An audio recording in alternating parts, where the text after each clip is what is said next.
What's up, and welcome back to day 23 of the Shredded by 40 transformation challenge I'm doing, competing with myself.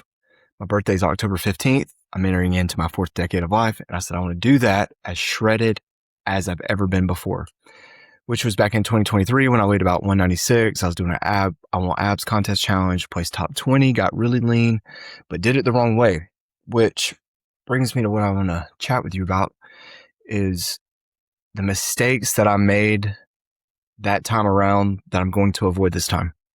And I was on Facebook earlier and saw this post of a guy who he was already lean, but he got shredded in about 4 months. And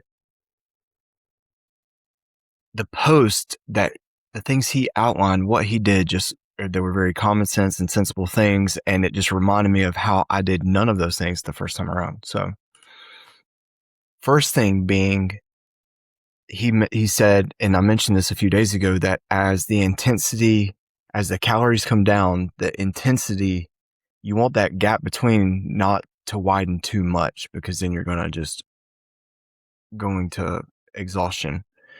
So he said, as he did a lot of cardio, he enjoyed riding bikes and doing long distance running, but he was prioritizing his weight training and counting his macros. And when he noticed that his calories were dropping down and the output started to suffer in the gym, he would cut out somewhere else.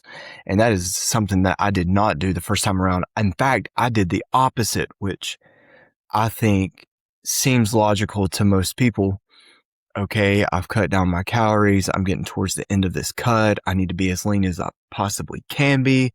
So now I'm going to up everything. So not only was I protein shake fasting like the last 5 days or 6 days of the challenge, I had increased my step count to like 25 or 30,000 a day.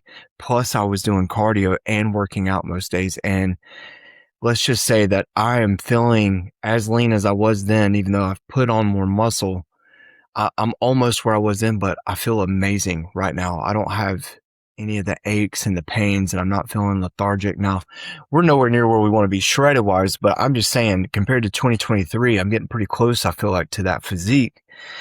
Yet I'm 15 pounds heavier, and I feel great. So I'm excited to see where we go here over the next, I think, 10 weeks-ish is what we got left. I'm excited to see what I can do inside of my body. And there's nobody else to hold accountable, no one else to hold responsible. It all weighs on me. And I like that. It's on me. That's something that's motivating to me about bodybuilding is there's no excuses. And if something doesn't work out, if failure occurs, if you don't hit the weight, the PR, it's nobody's fault but your own. So that helps me push in the gym. But speaking of the gym, today was arm day. And let me tell you this. Yesterday I hit my macros, but I had missed some protein somewhere. Now I still had over 200 grams for the day.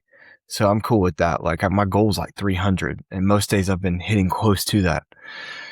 But yesterday protein was a little low, 210, 215, I think. And I was playing around with which one do I use? Chronometer. Just manipulating the calories a little bit here and there, seeing what I could do to still hit my 2350. Well, I ended up eating 2 more packs of oatmeal with a tablespoon of peanut butter. So I had a total of 4 packs of oats with 2 tablespoons of peanut butter. And man, let me tell you something. One, I slept hard and that sleep went by real quick. But I noticed this morning in the gym, pumping my arms, like the pump was intense. I mean, it was like, it just kind of caught me off guard. I was sitting there curling and I was supersetting bis and tris today.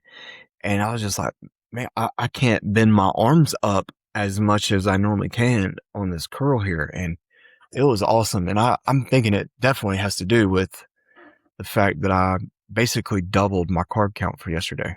Now, I was a pound heavier this morning. So, I mean, I could have held a little of that water, but it's okay. I'm weighing myself every day, taking the average at the end of the week, doing the body scan every Sunday or the beginning of the next week. So we've got plenty of ways to track progress, taking pictures, taking videos. So we're going to keep it going here into week 4 now. And you think we've got 10 weeks left, so almost a third of the way through this challenge. So we're going to get serious here. It's time to tighten up and no more like maybe a bite of this here or that. No missing cardios, of course, which I hadn't. I really just started doing this consistently. Speaking of cardio, we live close to a golf course, and the wife and I just went on this awesome lap down our street, across the road to the golf course, walked around it, and then around another little area back to the house, and it was a perfect 30-minute walk. Awesome. So we're going to start trying to do that every night after dinner when I'm not out of town. So, but I think that's where we're going to wrap it up for tonight.